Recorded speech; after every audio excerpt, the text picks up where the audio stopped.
This is a story about George, based on the railway series by the Reverend W. Awdry, and read aloud by me, Chris Richardson.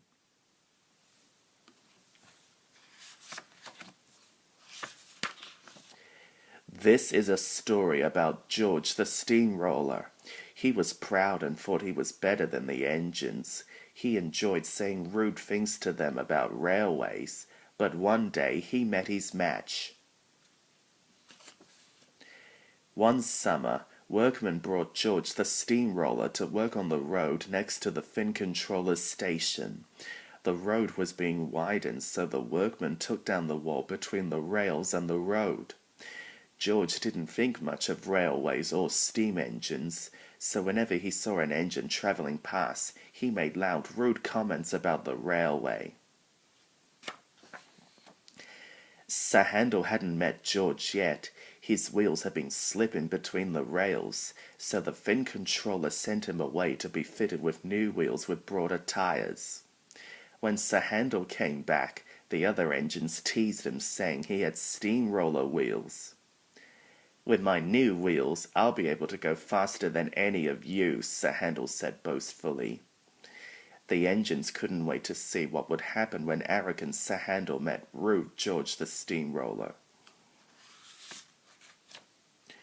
That night, the engines told Sir Handel about the things George had said to them. "He called us worn-out wheels on worn-out rails," Renea said sadly. "And he said that railways are no good, so he should pull them all up and make them into roads," Peter Sam added in horror. "But with your grand new wheels, you're just the engine to tackle George," Skarloey said. Sir Handel felt very important. "Don't worry," he replied grandly. "I'll show him who's best." The next morning, Sir Handel met George at the level crossing. "So you're Sir Handel," George said casually. "I've heard that you swank around with your new steamroller wheels trying to be as good as me." Sir Handel smiled. "Actually," he said, "I'm better than you," and he puffed smugly away. George was furious. He didn't like an engine to get the better of him. A few days later, Sir Handel was delivering a special load to the station. As he approached, he saw George slowly rolling along right next to the track. "Peep, pip, peep," Sir Handel whistled loudly, but George ignored him. George was so close to the track that there was barely room for Sir Handel to get past. "Peep, pip, pip, peep," Sir Handel whistled angrily. "Get out of my way, you clumsy great road hog." "I won't be ordered around by an imitation steamroller," George retorted proudly.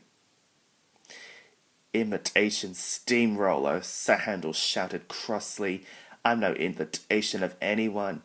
You obviously wish you were an engine, otherwise you wouldn't be travelling so close to the rails." The two of them travelled side by side, exchanging insults as they went. No one could explain what happened next. George's driver said he signalled for Sir Handel to stop, and Sir Handel's driver said he signalled for George to stop. But suddenly it went all wrong. There was a loud crash as George's front roller hit Sir Handel's brake van, which tilted sideways on the track. Sir Handel's fireman went to the station to get help.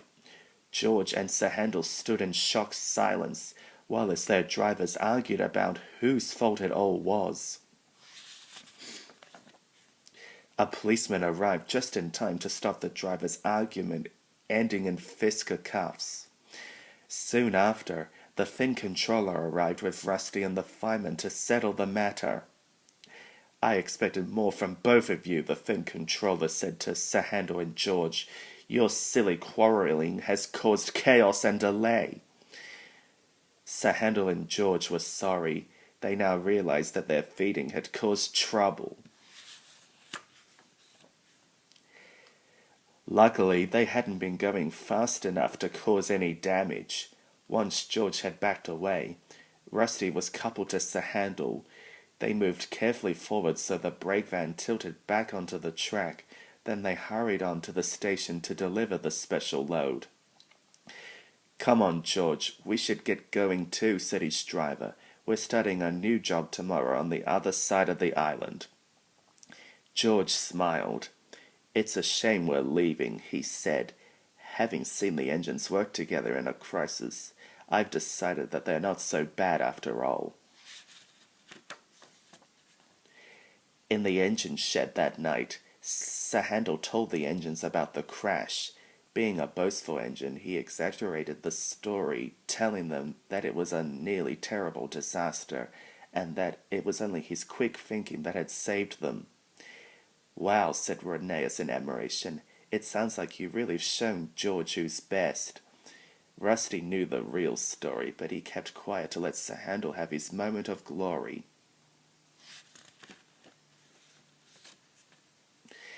The next day, the road was finished, and the workmen put up a fence between the road and the tracks. When Sir Handel heard that George had gone, he was more conceited than ever and told all the engines that he made him go away. Rusty decided it was about time that Sir Handel was brought down a peg or two, so he told the other engines what had really happened that day.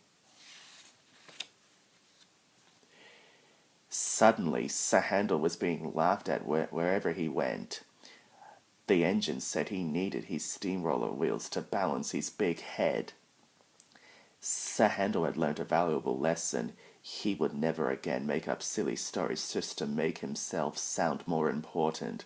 And a few months later, when he met George again, they had a good chat about roads and railways and decided they could be friends after all.